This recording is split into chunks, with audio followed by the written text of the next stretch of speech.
like a Buccaneer. How you wanna ship, you ain't a Buccaneer. One shot, something like a Buccaneer. Diamonds on me shining, cause a Buccaneer. Big spot defense, Buccaneer. Feel go good with the Buccaneer. Wanna shoot a kid like a Buccaneer. Buccaneer, Buccaneer, Buccaneer. One eye patch like a Buccaneer. How you wanna ship, you ain't a Buccaneer. One shot, something like a Buccaneer. Diamonds on me shining, cause a Buccaneer. Big spot defense, Buccaneer. Feel go good with the Buccaneer. Wanna shoot a kid like a Buccaneer. Hello? Touchdown, but just scored. Who said Brady want to go? We don't like to talk, we show. Put up with all my bros. Tailgate looking real slow. This ain't kinda we pose. Go Bucks, go Bucks, go. Now I don't wanna fight. Hit your heart like Mike on them Devin White. Sue just got a sack on the quarterback. 13-14 on the left and the right. Going deep, big catches, it's a hell of a night. Pro return, keep return, ain't no running the bite. Let your team tight up, they don't know how to ice. Coach told me to get him in, I got it tonight. Shit, I'm just like, hello? Defense did it again. Looking like the Bucks win the win. Put the ball right in they chin. Coach tried to hold them boys back. Look like they blitzing again. I'm trying to run through the ball. Do anything just to win. I believe the reason why they won the game, Mike, is that the Tampa Bay Buccaneers defense was outstanding when they needed to be outstanding. Okay, Skip. That's what it comes down to. All this notion about, it's hard to beat a team 3 times. Buccaneer. One eye patch like a Buccaneer. How you wanna ship, you ain't a Buccaneer. One shot, something like a Buccaneer. Diamonds on me shining, cause a Buccaneer. Big spot defense, Buccaneer. Feel go good with the Buccaneer. Wanna shoot a kid like a Buccaneer. Buccaneer. One eye patch like a Buccaneer. How you wanna ship, you ain't a Buccaneer. One shot, something like a Buccaneer. Diamonds on me shining, cause a Buccaneer. Big spot defense, Buccaneer. Feel go good with the Buccaneer. Wanna shoot a kid like a Buccaneer. Uncle got a buck on his Bronco as I rock my pewter. Yep, on the street we got Brady. Heard it first on my computer. Hello. Defense pick up shooter. Hello. Sit back and enjoy this future. First up, let it go, innovate. Money make prime time, who you see? That's right, bright lights, big city. We ain't sweat, we got plenty. First up, let it go, innovate. Money make prime time, who you see? That's right, bright lights, big city. We ain't sweat, we got plenty. Get it. Just be that deal, homie. My rookie, I hit that field, homie. And this year, D ain't playing with it. Plus, Brady be throwing that deal, homie. Offense, defense, specialty. Turnover, touchdown, recipe. Evans, Godwin, Scotty, Miller, Tyler Johnson, A.B.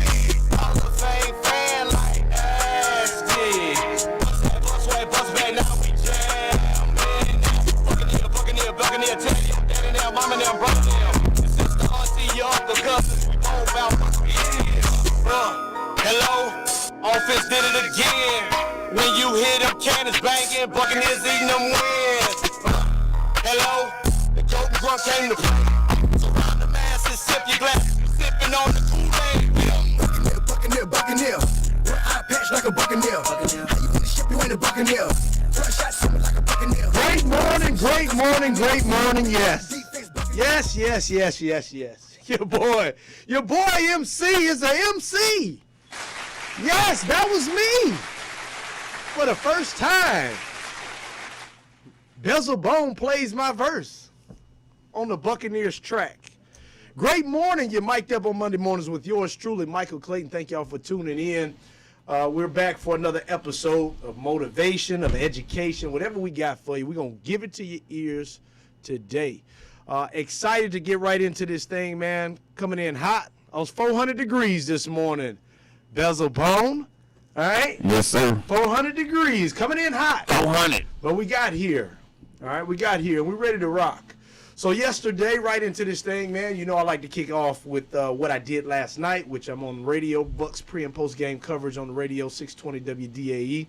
And sometimes it's late nights for me. Getting up on Monday morning is difficult, but I do this for y'all.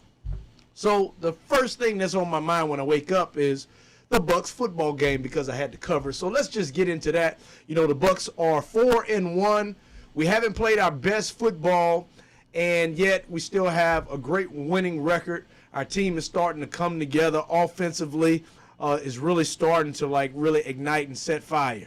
Defensively, we got some work to do, but things got better yesterday against the Miami Dolphins. Look, this is a team that we're supposed to beat. Because the truth of the matter is the Miami Dolphins absolutely suck, okay? They just sorry, All right, I'm just going to be honest. So when you're playing against a team that is not as talented as you, maybe not as well coached as you, have injuries, you're supposed to win the game. And you're supposed to win the game by a big margin. A lot of times, though, what happens in the NFL is you'll play down to your competition. And that's why they coined the term any given Sunday, because it doesn't matter who you're playing against or what they're going through. If you don't bring your very best effort to the table, things can go wrong. Football is a game of inches, okay? And those guys get paid just like our guys get paid. So at the beginning of the game, it was a toe-to-toe matchup. All right, 7-7, I think, at one point, 10-10 at one point. Everybody's looking like, wait a minute. These Miami Dolphins, the history of the Buccaneers have not fared well against rookie quarterbacks and backups. And Jacoby Brissett, I saw him in college at North Carolina State. I saw him running around Florida State. And I said, man, that young man is going to be a good talent. I love his poise at the quarterback position, and he's made something out of his career. Back up to Tom Brady in New England, very trusted man at the quarterback position, and he's kind of been a journeyman. But teams bring him in to be the starting quarterback when they're trying to hunt for the next young quarterback. And he's been to Indianapolis. Now he's in Miami. And I thought that he played really good, probably his best game since he's been in Miami, replacing the young quarterback Tua Tagovailoa. So at the beginning of the game, it was kind of, toe-to-toe. And then we began to stretch our lead out with our greatness, playing with our GOAT, the great Tom Brady. Now, in the pregame radio show, I call myself a prophet, self-proclaimed prophet, and don't judge me. All right, I'm not blaspheming. All right, and I'm not talking about a prophet as you would read in the Bible. I just spell it different. It's a prophet with an F-I-T, like money making a profit. Because when I speak about football, I know what I'm talking about. You better put your money on MC. Put your money on MC. Put your money down on MC. Now, you make a profit. All right, you'll make a profit, so you listen to the prophet. So the prophet disclosed to you what the score would be. I told y'all the score would be 17-42, I predicted. The score ended up being 17-45. I was 3 points off. I also predicted that Mike Evans would have a day, and specifically, keep your eyes on Antonio Get Down Brown. Oh, he gonna get down tonight. Get down. He gonna get down. I'm sorry, not tonight. Today. I said he gonna get down today. And that's exactly what he did. Both of those guys, 2 touchdowns apiece and over 100 yards. Okay? Prophet told you. And last, but certainly not least, when I close the show, I like to write a little poem. I like to make people laugh. I'm an entertainer. It's really what I am. I'm an entertainer. I'm in the entertainment business. All right? And I went out on the limb and I said the GOAT, Tom Brady, will beat the Miami Dolphins 45-17, and Tom Brady will throw 5 touchdowns. He will be a machine. I said it. Go back and watch the tape. And the prophet showed up right again. He threw exactly 5 touchdowns in the air. And so, can I get a little? Can I get a little? Come yes. on, man. Come on, man. Come on. Oh, man, we dropping the ball. Anyhow. Oh, no, it's late. It's late, but I got you. It's always late. But listen, man, we're rolling. Last week, I wanted to play y'all a video because I got a phone call by a rapper, a platinum recording artist rapper by the name of Mr. Servon. He is a recording artist for No Limit, Master P.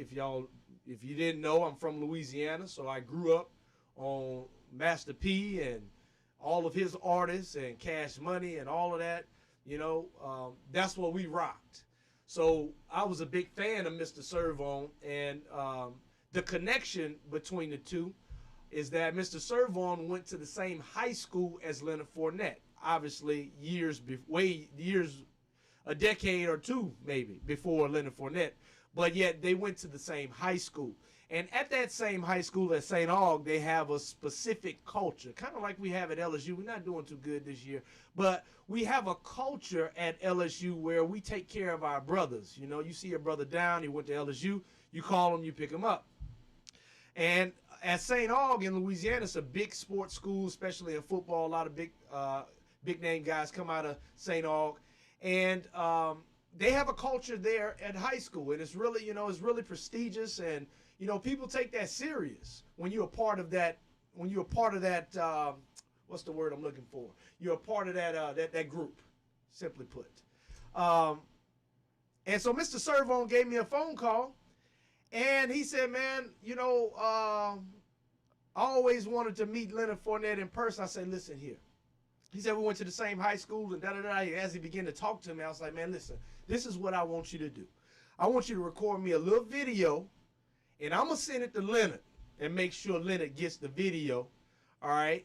And because Leonard wasn't really running the way that I felt that he should be running, partly due to he wasn't getting his opportunities because they're still trying to figure, at the beginning of the season, they're trying to figure out who will be the starter, whether it be Ronald Jones or Leonard Fournette.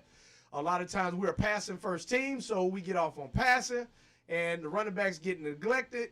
I just felt like he wasn't his self, and he might be in his feelings a little bit because Leonard is definitely a guy who's always been at the top in terms of recognition for the position. So when you're not being recognized, you may feel a certain way. So I told Mr. Servone to, send him a video, or send me a video, and I sent it to Leonard.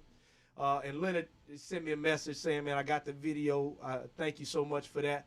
And Mr. Servone was just kind of like, getting him crunk. Like, look, this is what you bout. This is where you from. You got the whole state of Louisiana on your shoulders, man. You got to represent. He started, saying all colors are purple. And he was like, you from the proud purple, the power purple. He was going deep. He was going deep. He was going deep, but he was trying to get Leonard like in go mode. Yeah. And man, this was last week. Leonard was running that football last week, wasn't he? Ooh. And then yesterday, he did it again. Yeah. Uh-oh. So I just want to say a personal thank you to Mr. Servone for doing that for my LSU brother. Mr. Servone, yes, sir. Yes, sir. You know who I'm talking about, Bezel. I do. Yes, sir. And, I like it when we're able to motivate our guys, especially my LSU guys who are on the team, subliminally. You don't hear about these things in the media. That's why I'm talking about it. But this is the exclusive of what goes on. So we're very proud about our team, what they were able to accomplish in the first quarter of the season. I believe that our schedule is favorable, and we have an opportunity to win out. I don't know if it's going to happen. I predicted that the Bucs will go undefeated at the beginning of the season, but I was only telling y'all what I thought. Okay? What I thought. So now when they start playing 3 games, then I had to tell you what I saw. You know what I mean? Like, I was like, I don't know. Based on what I see is not what I thought. And, I had a different perspective. So I got criticized. You said they would go undefeated. I'm not a fortune teller. I can only tell you what I think. But I promise you by season's end that the Tampa Bay Buccaneers won't be that far off the mark from an undefeated season. Mm-hmm. Minimum, the floor says they'll win 13 games.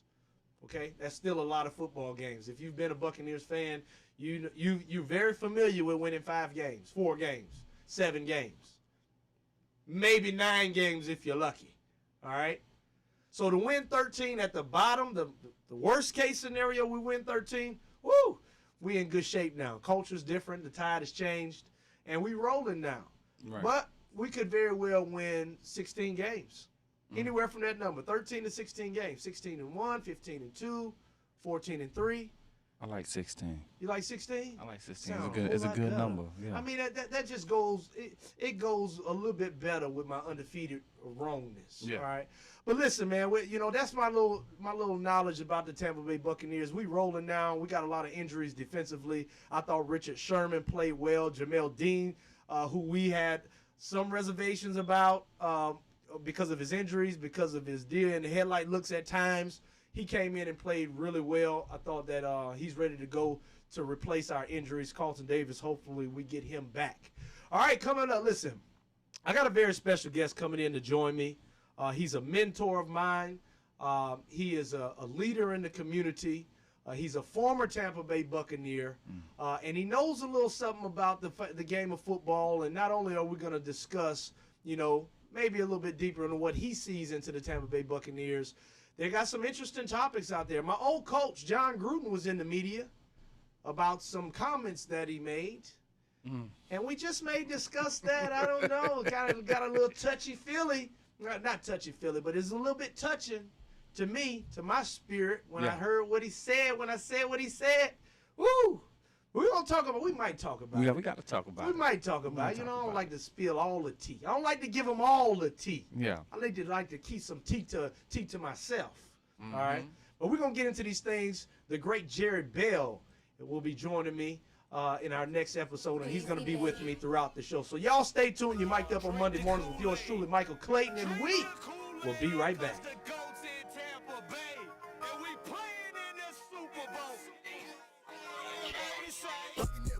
Buccaneer. One eye patch like a Buccaneer. How you wanna ship you in a Buccaneer? One shot on me like a Buccaneer. Cancer affects everyone, but minority populations are often hit hardest. Moffitt Cancer Center is working to address the barriers that keep some groups from getting the care they need. African Americans develop cancer at a younger age, have more aggressive cancers, and experience worse outcomes than the general population. While cancer treatment is evolving with precision medicine, who is being left behind? We know for many decades that some groups experience a greater burden of cancer than others. We can prevent it, we can detect it early. It's very beatable when we find it early. I have worked with cancer patients during their treatment. All cancer patients have courage. So my treatment was about 18 months. I had 3 cancers and 7 surgeries. But my son told me, like, Mom, you're the strongest person that I know. Moffitt saved my life. During COVID-19, Moffitt is a safe place for your cancer care. Call now to schedule an appointment. Hi, this is Angela Birdsong, and during the week, I'm affectionately known as the Medicare lady. Do not try to navigate Medicare without me. Please call me at 813-476-4837. I also do life insurance, and I will help people who are Medicare Medicaid. Once again, 813-476-4837. 4837.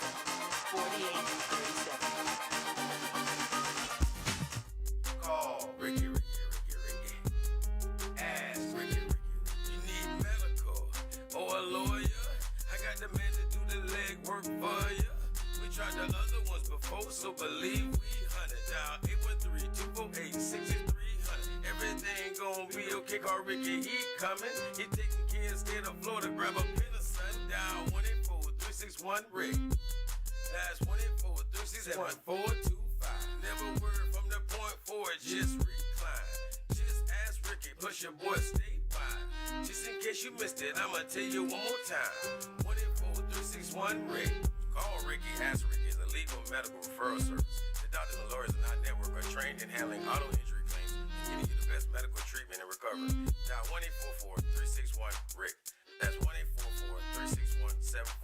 1-844-361-7425. Ricky. Ask Ricky.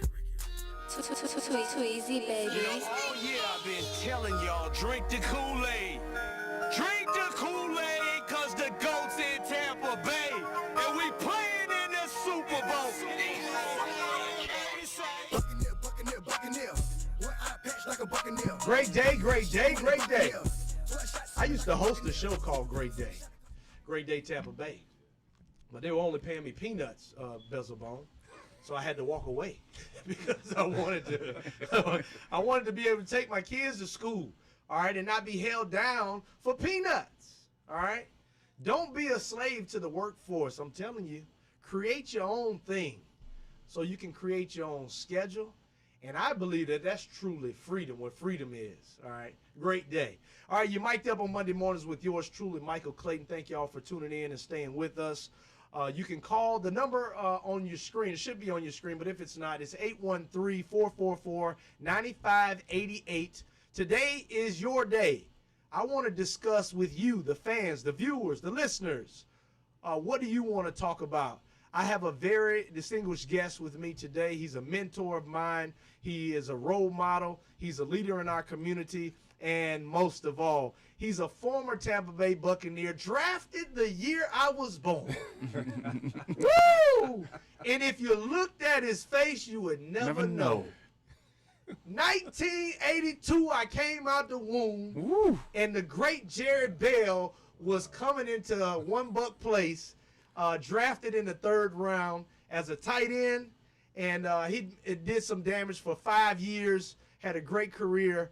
And now his life after football is what we're going to get into today, and some other interesting topics. So please help me welcome the great former Tampa Bay Buccaneer, Jerry Bell. Well, thank you, Michael. I didn't know that that was the year you were born. The year I was born. I guess it was a great year. It was a great year, man. 38, about to be 39. 39 years ago, Jerry Bell. Okay. Can you believe that? Yeah, it's been a while. 39 years ago, he was coming into the NFL, and he would pass for a 39-year-old, no more. But between, you just got to keep it moving. Just, keep that face moving so they don't see them grays. I got something to announce, all right? First time ever, all right? I had a gray hair pop up. My first gray, right there. And then my second gray popped up in my beard. I had to trim him because he was just standing out. Like a broomstick. Yeah, they coming in. Yeah, so I'm excited about my gray. Gray means wisdom. Mm-hmm. It means you're getting wise. So I've been in that. I've been reading a lot. So I guess God said, "All right, you earned your wisdom. Let me give you a string." I'm looking forward to more wisdom. But Jerry, let's get into it, man. I just take me back to. Quickly, 1982. It was a different time. Yes. Maybe we had grown in the country where black players in sports were highly. They wanted us then in the 80s, but there were still some things that you had to face as a black player. Did you ever imagine you getting the opportunity to be drafted into the NFL first and foremost? Well, initially, no. Right, but then as you go along through your college career, you start playing well. They start paying attention to you, and then all of a sudden you realize, there might be a chance. Yeah. Right? And then you get through your senior year or junior years for you guys that leave early, right? And then you see there's an opportunity, and then when you get it, it's kind of I don't want to say surreal, but it's kind of interesting in that when you show up to a place where there's that. You've got to compete for your job every day, and then every year they're bringing in 2 or 3 people to take your job. Yes, indeed. It's a different type of environment. It's not like you can just show up for work from 8 to 5 and you'll always have a job. You can't go through the motions in the league. And you hit the nail on the head, and you said it's kind of surreal. And that was my first question, because when I walked into the locker room, I see Derek Brooks. Though Warren Sapp wasn't, they later released him. He was in the locker room. You got Lynch, who was in the locker room. Simeon Rice, Sheldon Quarles, Rondé Barber, Brian Kelly. Like, you got all of these guys, man. Dexter Jackson, who was the Super Bowl MVP. And I'm thinking, like, yes, I was a first-round draft pick out of LSU. This is what we supposed to do in 2004, but I was like, do I belong? Like, I was kind of intimidated at first, my first few months here in Tampa Bay. Well, in my moment, right, I walk in and there's Leroy Selman, and then there's Doug Williams, and I'm sitting down, looking at my helmet, and Leroy's looking at me, and he says, have a super day, because you know how Leroy was, right? Awesome man. And I'm like, here's this NFL Player of the Year, defensive end that we grew up to fear, that we've watched, and he's telling me to have a super day. The kindest man. But then you go out there on the field, and it's a whole different story. It's a whole different story. He led by example. So let's get right into it. You got 5 years under your belt in the National Football League, and then you have to make the transition at a young age into ordinary life, being a normal citizen. Right. So many guys have difficulty making the transition. That number is 85% of guys go broke after 3 years after they finish playing, no matter how much money you make. Yeah. That's an extraordinary high number, and it's all because guys don't know how to make the transition. How was that transition for you? Well, it's kind of interesting because it's what you have to go through during that transition. If you've played 10, 15 years, 20, 30, $40 million in the bank, that's an easy transition. Now, right. Not as easy as you think because you still got to figure out what you're going to do. But with $20 million in the bank, I could figure that out. Right. But in our days, and in some of these guys who are only playing a year or two and don't really have that bank that they've spent their entire life trying to get to the NFL. So now they got there, and now they get hurt, they get cut, they're waived, and they're no longer able to play. That's where the transition comes in. Yeah. Now, you talk about my transition. I went back to school. I had an undergraduate degree in computer science, went back, got my MBA while we were playing, worked during my off seasons. When I left, I went to work at IBM, but it was still a tough transition because, this game that we play, game is probably the best thing that's ever happened to us. Yes, and without a doubt. And now it's gone. And so that transition from that standpoint it makes it a little bit difficult. Yeah.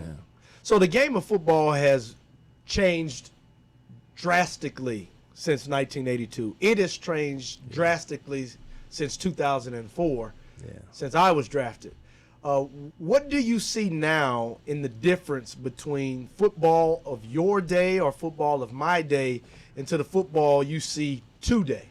I see players having a little bit more control over what's going on, and I say that from a standpoint of, you guys, and they don't want to hear this, but they don't practice as hard as we did, right? They didn't go through as much as we did, but that's because we were setting the tone. I guess we led the way. But we didn't know. And we didn't Back then, you didn't know. Yeah. You only knew what you knew. I hear they have 10 full contact practices for the entire year. And that was our first week, right? That was our first week, and so it's it's tougher. Our game, when we played, it was a little bit tougher. We were able to work a little bit harder. We didn't get paid as much. I think we had 7 employees with the Buccaneers at the time. Yeah. They may have 200. Right. I mean, things have changed. Things have grown. I see a lot of guys now that I played with, and they're like, wish they were born 20, 25 years later. Yeah. Because they'll see somebody making $8 million that, does he deserve that much? So the game has changed. It's higher pay, more specialty. But that's how it goes. I think every game has done that. Every league, every team, every sport has changed over the years like that. Well, we wouldn't be in the position. I wouldn't been in the position to get paid the money that I made if it wasn't for those like yourself who came before me. So thank you for your efforts and setting the tone and all of that. In college, you can always go back to college. That will always be your home. Once you make it to the NFL, you are part of their royalty because they get to brag about the players that they put out. But when you get to the pros, you're not always promised a family like that. You may get released, you may your career, you may retire, and then you don't have the same access as you do in college. How has that transition with the Buccaneers organization been for you, and have you still been able to be a part of a lot of the things that they do in the community? It's been on and off over the years. I mean, there are times where they've had programs to where they've had the ambassador programs. They brought former players back. We've had alumni weekends, things like that. And then there's times where we haven't heard from them in 5 years. Yeah. And it all depends, I think, on how they look at us. You look at a former player who might be the general manager, I will bet you that team takes care of their alumni better than folks that who haven't been playing or haven't been involved like that. And I don't think it's a matter of not wanting to do it as much as it is we got other things on our mind. We need to win some games. And, the Bucs for a while, like I heard you earlier, right, 5 wins, 6 wins. It was bad. It wasn't great. So, I think now that we're on top and everything seems to be going well, I think they need to reach out and do some more things with some of the former guys, and not just the guys that are in the Hall of Fame or won Super Bowls. Right. Because I see them everywhere. They do show up and they do some things with some former guys, but I think they can do more. Yeah. And I look at the teams across the league and what they're doing, and we're not even doing half of that. But. Yeah. Well, I will say this. When you have a voice, you got to speak. Yeah. And I can speak for myself that. I didn't have a Hall of Fame career with the Bucs, but they have been intentional about making sure that I've been a part of the organization. Maybe it's just because I was a current player, 2004 draft. the people, the organization, the people who are there with the organization maybe are not there today and they don't know that history. But that puts something in my brain because I just spoke with the organization yesterday, had the great opportunity to speak at halftime on the field on the Jumbotron yesterday at the game. So I know the people who talk to, so I'm going to make sure that they understand how former players feel because that's important. You talked about our down years. See, it was the former players during the down years who helped keep this organization popular. Because it was us who they called on to go shake hands with the suite holders and go do autograph signs for the fans. You know, when people don't want to come to a game, it's still a unique situation to meet a former NFL player. Right. And we filled those shoes. So you're exactly right, Jared. We need to make sure that we're doing everything that we can to make sure that our organization is supporting all of our former players, just not a select few. I'm glad you mentioned that. Yeah. Well, I'm going to put that in the repertoire, and I promise you, I'm going to speak up for our guys. We're going to take another break and pay some bills. Y'all hold on. We'll be right back. The GOATs in Tampa Bay, and we playing in the Super Bowl. Buccaneer. One eye patch like a Buccaneer. Hey, this is Agent Wright, better known as Mr. Clean. You looking for some great barbecue? Come see them two brothers on the grill, located at 423 Virginia Street, Charleston, West Virginia. We got ribs, chicken, pulled pork, brisket, collard greens, mac and cheese, baby. Come get some and get you a nice, smooth cigar. 304-550-4431. That is 304-550-4431. Come get some, baby. The Rib Man, mama, the Rib Man. Hi, this is Angela Birdsong with Tampa Bay Politics. And not only can you catch us on InTouchNews.com every Wednesday at 11 a.m., we now have a website at TampaBayPoliticsPodcast.com. We are on Apple, Google, Spotify, and Stitcher, which you can log in at any time and listen to Tampa Bay Politics. Call Ricky. Ask Ricky. You need medical or a lawyer? I got the man to do the legwork for you. We tried the other ones before, so believe we hunted down 813-248-6300. Everything gon' be okay. Call Ricky, he coming. He taking care of state of Florida. Grab a pen or sundown 184-361-RICK. That's 184-361-425. Never word from the point forward, just recline. Just ask Ricky, plus your boy statewide. Just in case you missed it, I'ma tell you one more time. 184-361-RICK. Call Ricky, ask Ricky. It's a legal medical referral service. The doctors and lawyers in our network are trained in handling auto injury claims and giving you the best medical treatment and recovery. Dial 1-844-361-RICK. That's 1-844-361-7425. Ricky. Ask Ricky. Too easy, baby. You know, all year I've been telling y'all, drink the Kool-Aid. Drink the Kool-Aid, cause the GOATs in Tampa Bay, and we playing in the Super Bowl. Welcome back. You mic'd up on Monday mornings with yours truly, Michael Clayton. I'm here with the great Jerry Bell, former Tampa Bay Buccaneer of the 1982 draft. Third round pick, 5 great years in the NFL, and now he is a leader in our community. And I want to do this right in order, because every great man has great support behind him. And I know that every time I see you out in the public at the community events, that Miss Ruth is right there by your side, pushing you to be great. So we sometimes, last week I talked about 10 things men need. 10 things men need from your woman, okay? But, you know, before we get into any other thing, and I'm all over the place, I know, but I want to do this in order. Give me something that's been special for you in your years of marriage that have helped you be your very best self. Well, we have seen, and it's funny because people will ask when they find out how long you've been married, right? And it's 37 years now, right? And they'll ask, well, what's the secret, right? And you talk about communication, right? It's just talking about things. And I think we're both intelligent people. We understand, right? I mean, you know who's wrong and who isn't. Right? Yeah, I definitely know who's wrong when I argue with my wife and who's right. So why argue, right? And the other thing too is support, right? I mean, we make mistakes. Yeah, we do things. We do or don't do things that we're supposed to do. That was number one on my list. Support. Number one. And to be able to support you, to have confidence in you, to kind of help you through things. Yeah. Right. I mean, and we've been a good combination of that, and I think that's kind of helped along the years. And I don't mean to pry, but I like to be transparent on the show. All right. Well, if you pick it, the most difficult thing you had to face in your marriage that y'all had to overcome that really taught you how to be a better husband. And he's such a good man. I was like, Jerry ain't never did nothing wrong. No, it's just, do you want to put your business out there? Yes, Jerry. Do you really want to do that? Absolutely, you want to do that because no, not everybody is like that. So I didn't mean to pry, but I like to be transparent because everybody can learn something. I mean, in marriage, I think it's pretty across the board that everybody goes through pretty much the same things, but yet it's very difficult to talk about.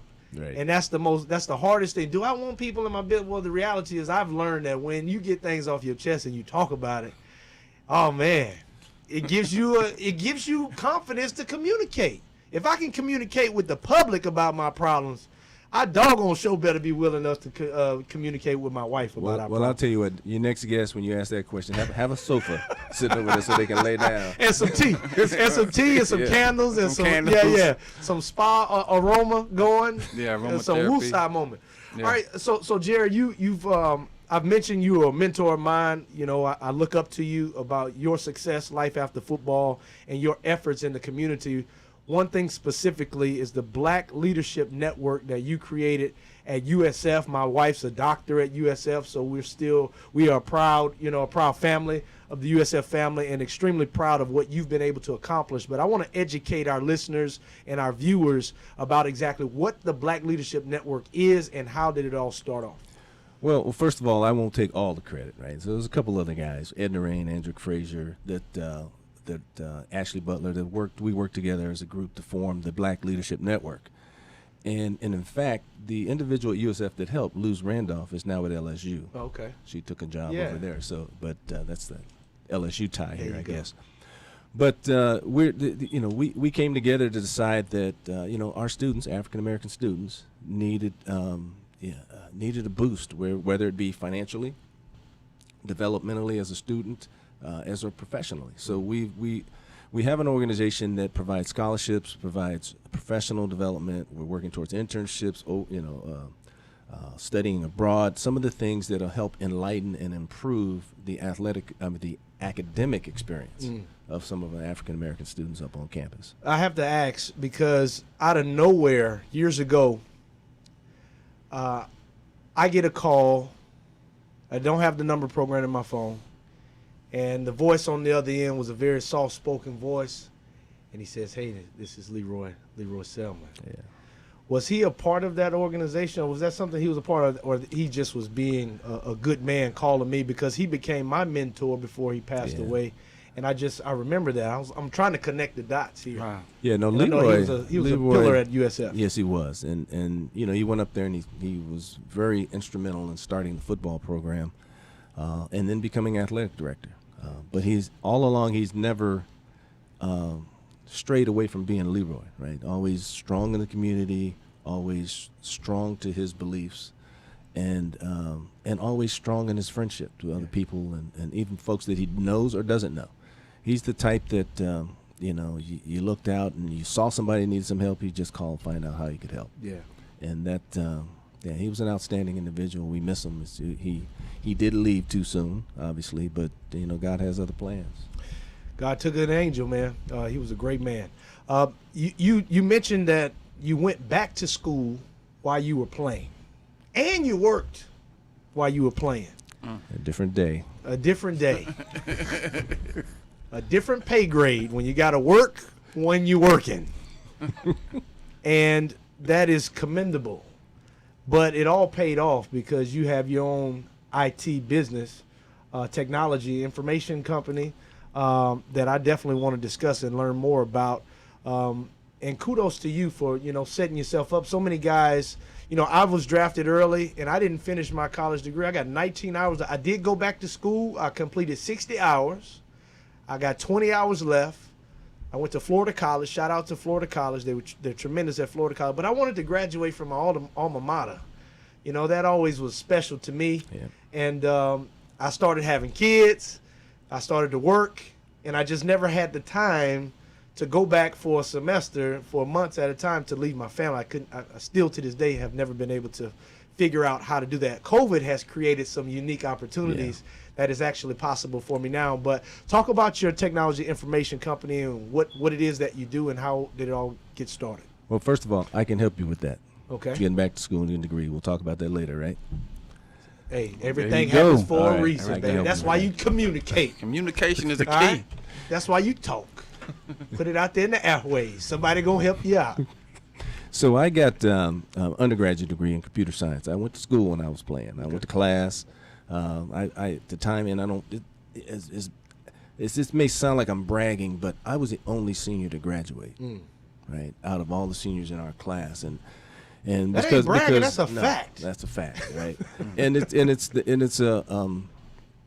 It was interesting during those days because the focus wasn't on academics. I went to class. I had mom and dad that said, you don't get 3.0, you don't play. Right. Scholarship or no scholarship. Right. So I thought that was interesting because I was the only one that had that. All of my other teammates were wondering why I was getting up at 8 o'clock or 7 o'clock to go to class. But I've got an undergraduate in computer information systems, so I came out here, was drafted, started playing, and I've always knew that your body's not going to let you play football forever. Yeah. I played 5 years and got hurt, fractured, dislocated ankle, broke a leg, 3 surgeries, couldn't play again. So I went to work and, took my degree, went to work at IBM, and so I'm in the IT space. And, instantly, I'm a programmer, right? I'm not one of these sort of, That's where the money at. Well, but when I walk in there, they're like, former football player, we're going to take you to sales. Oh, okay. Right? We're going to move you over because, you can get into certain doors. And so I've been in sales the whole time, right? And then I got to the point where, and to be honest with you, I'd like to say that,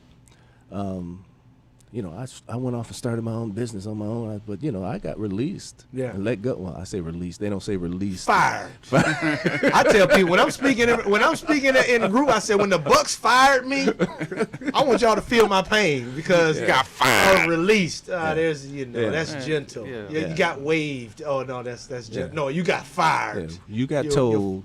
We don't want you. We don't want you no more. Yeah. And now you got. And that happens in the business world. Yeah. So that happened to me, and I decided I'd go ahead and do what I was doing for somebody else for me. Yes. And just happened to be able to take a couple customers with me, and things went well. So it was good. So. That's awesome. That's awesome. Now, in that, I want to stay on that for a second. Creating a business for yourself because. My life changed when, I'm in media and I'm traveling to New York or Chicago twice a week. I'm going to New York to do media. I said, man, I'm tired of traveling. I got kids. I want to do local media and see where that takes me. There wasn't enough money in local media, and they want to keep you all day and pay you minimum bucks. And then a company that I invested in years ago, my business, Green Tiger, we took off 7, 8 years ago. And it was life-changing when you have your own business. And I had a great friend who built that business up. And now we just opened up our second location, Green Tiger, Tampa. And, if I don't want to get up out the bed, then I don't have to. Right. I take my kids to school. I go home. I can maintenance my house. I can take care of business, open mail. Simply because I can run my business on the phone because I've created relationships. You go down to the store, you get what you need. They're going to put it on my tab. I'll go in later on the week and I'll pay off my tab and all those things. But creating your own business has been life-changing for me. Have you felt that, hey, man, this is really the way to go? If you want to have real freedom, you need to invest in your purpose, which is probably a business that's already in you. Right. Well, and not only that, you're in control, right? So you control what happens during the course of the day, but you're also in control of your success or your failure. Right. So now you can't look at somebody looking over your shoulder or some other co-employee or this and that. It is you who's basically going to be determining if this business is going to be successful or not based on your hard work, on your knowledge, on your contacts, on everything else. So it gives you a different, you're not waking up going to 9 to 5 thinking that here we go again. It's just another day. Yeah. You're waking up with like you're fulfilling a passion, that you're able to do what you want to do for yourself. And that's a great feeling, To be a person of color, a lot of people make excuses, in my opinion. The world is not like it used to be.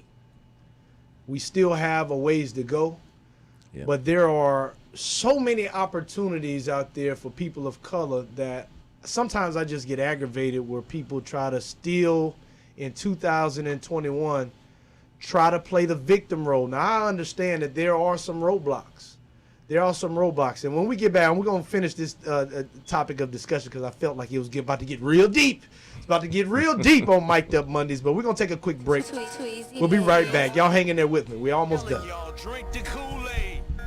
Drink the Kool-Aid, cause the GOAT's in Tampa Bay. And we playing in the Super Bowl. Buccaneer.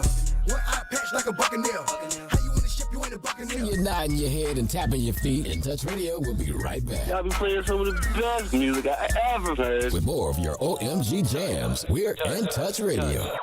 Hey, this is Agent Wright, better known as Mr. Clean. You looking for some great barbecue? Come see them two brothers in the grill, located at 423 Virginia Street, Charleston, West Virginia. We got ribs, chicken, pulled pork, brisket, collard greens, mac and cheese, baby. Come get some and get you a nice, smooth cigar. 304-550-4431. That is 304-550-4431. Come get some, baby. The Rib Man, mama, the Rib Man. Catch my show that will be all up in your business. Let's Talk Business with Cheryl J. Cuso. Every Wednesday at 12:31 p.m. My business experts provide insight for business entities and entrepreneurs. So join us every Wednesday from 12:31 p.m. to 1:31 p.m. at www.intouchnews.com. Catch my show. Hi, this is Pastor John T. Warner, Foundation Fellowship Christian Church. We are super excited. The date has finally arrived. This Sunday at 10 a.m. at the Holiday Inn Express off of Bruce B. Downs for our inaugural worship service. A couple of things you might want to know: that we will adhere to all COVID-19 guidelines and masks are required. But we're super excited that you will be joining us. Tell a friend, bring a friend, but most of all, meet us there at 10 a.m. at the Holiday Inn Express off of Bruce B. Downs for Foundation Fellowship Christian Church inaugural worship service. God bless you and look forward to seeing you there. Too easy, baby. All year I've been telling y'all, drink the Kool-Aid. Drink the Kool-Aid, cause the GOAT's in Tampa Bay. And we playing in the Super Bowl.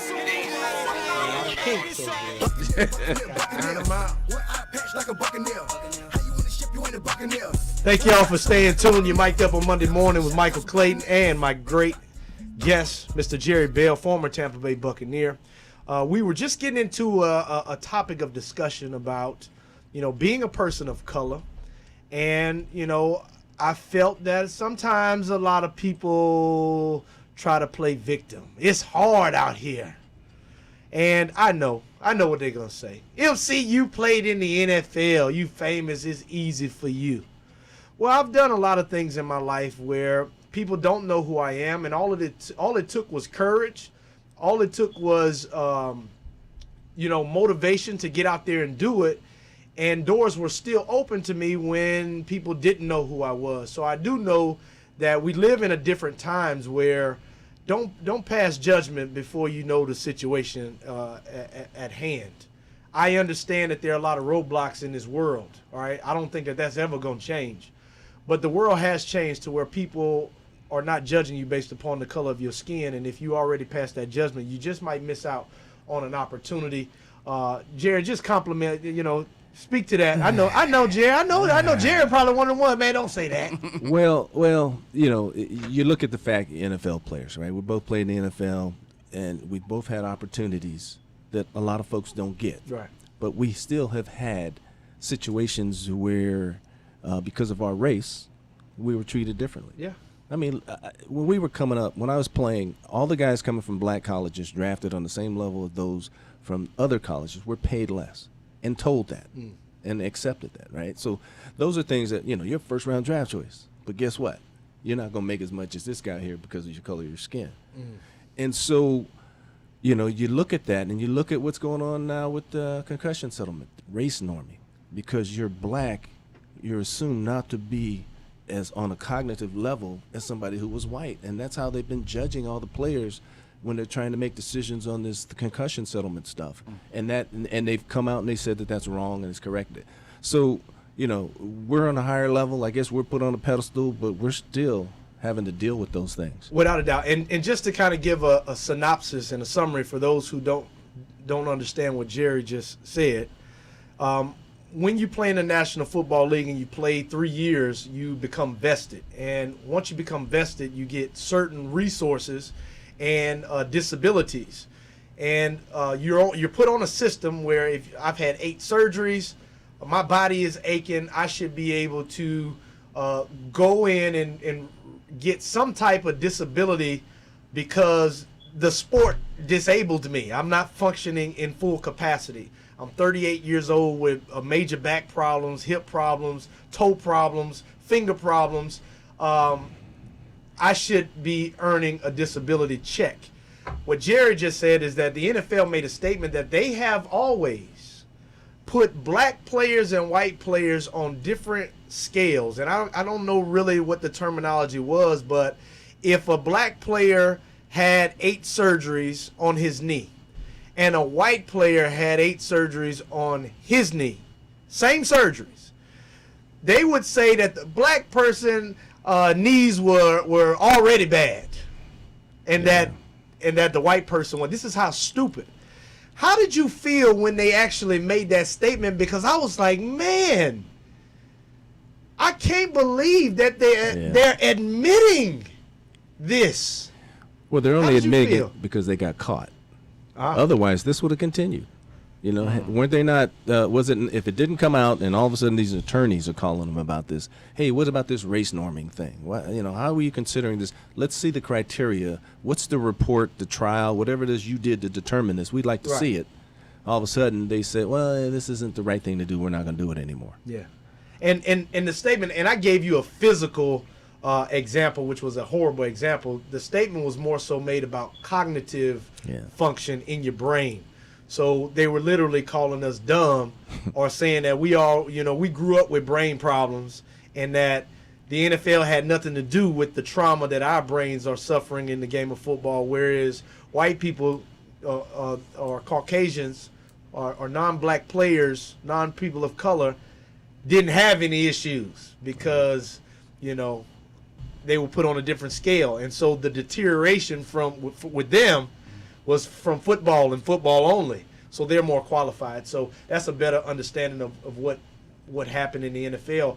And I don't know where we are. Like, are more people or more players getting disability now? Or is this the start of something that is very different?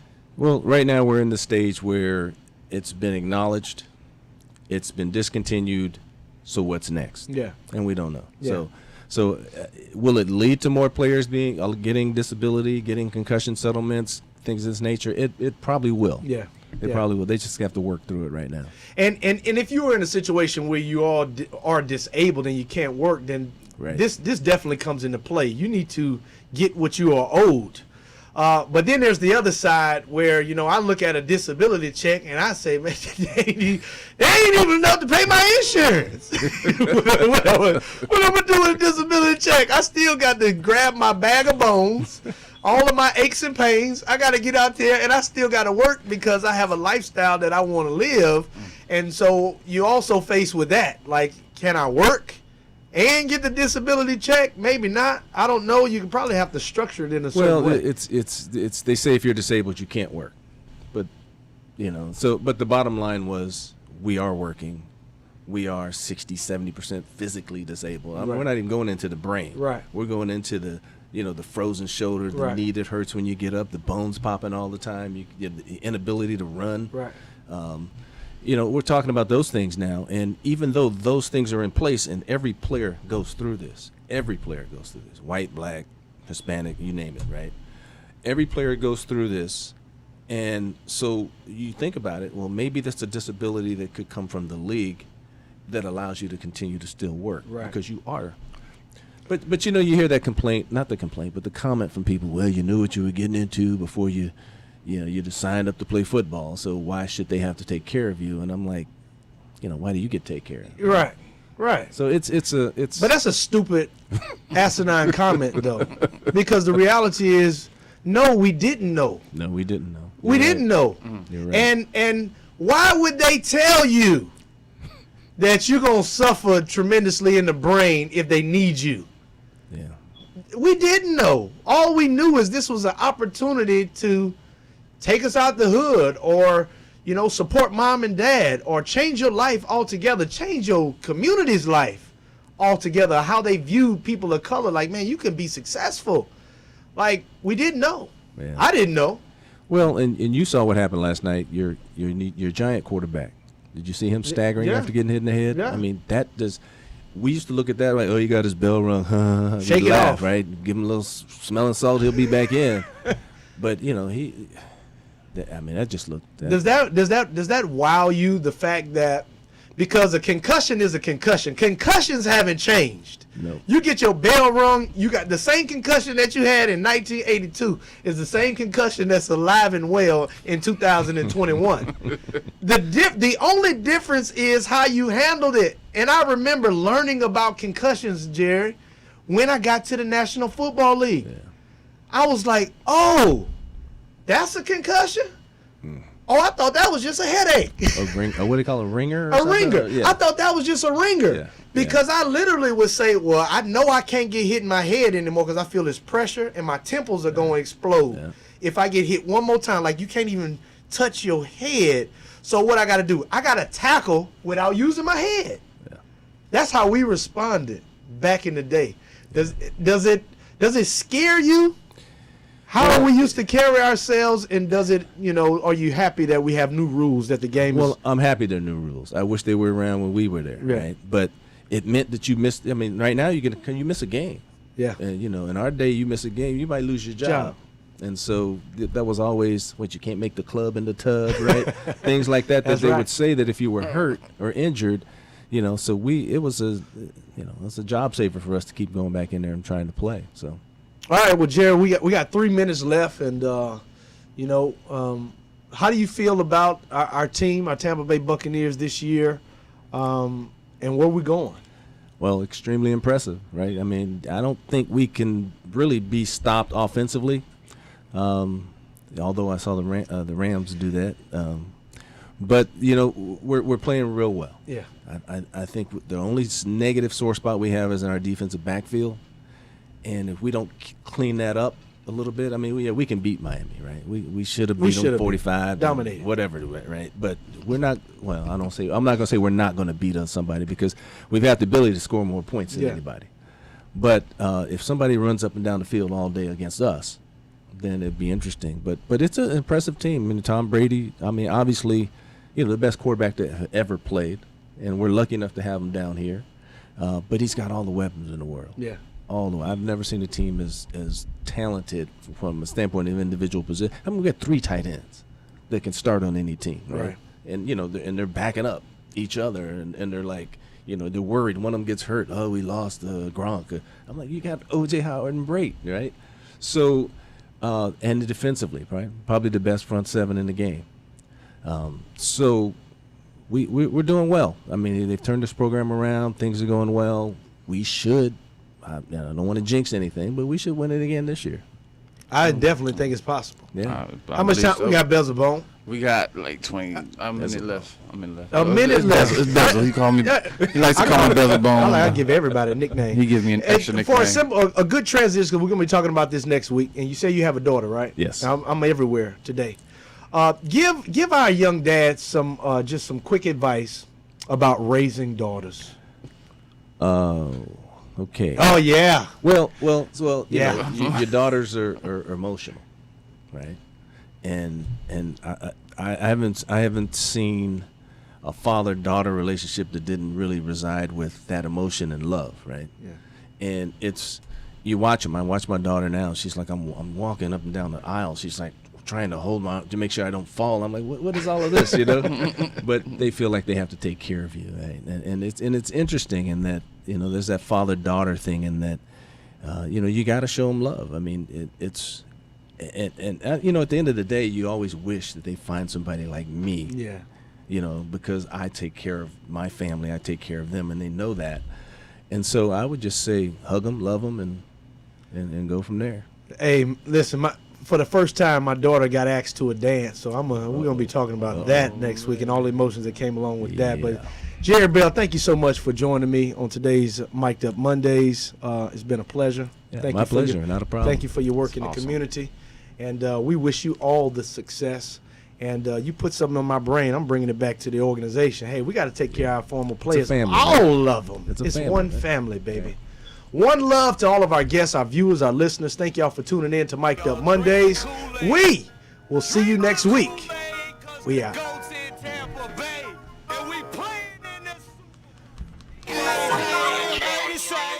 Buccaneer, Buccaneer. Wear eye patch like a Buccaneer. How you in the ship, you ain't a Buccaneer.